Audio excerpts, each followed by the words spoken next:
Гузель Яхину читатели в зале встречают овациями и цветами. Главная тема беседы – роман «Эшелон на Самарканд». Действие романа происходит в 1923 году. Это все еще голодное время.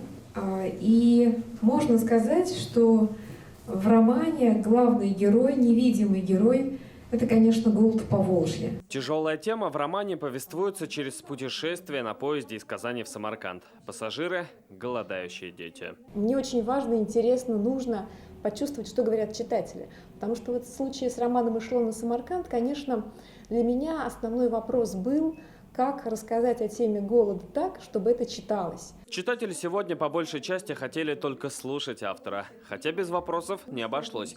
Какой была Казань в середине 20-х годов прошлого века, как раскрываются герои и почему так долго она писала свой роман. Очень интересно, как создавалась эта книга, да, поскольку я знаю, что во время создания этой книги Гузель Яхина использовала архивы, документы. И очень интересно, как она это все делала, как ей пришла в голову эта идея вообще. Мы с Гузелью достаточно давно дружим и периодически общаемся в Фейсбуке.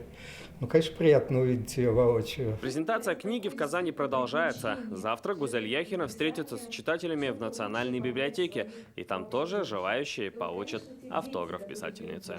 Салават Ухмадуллин, Ленар Хузяхметов, ТНВ, Казань. Закажи рекламу на ТНВ. Телефон в Казани 5 705 100.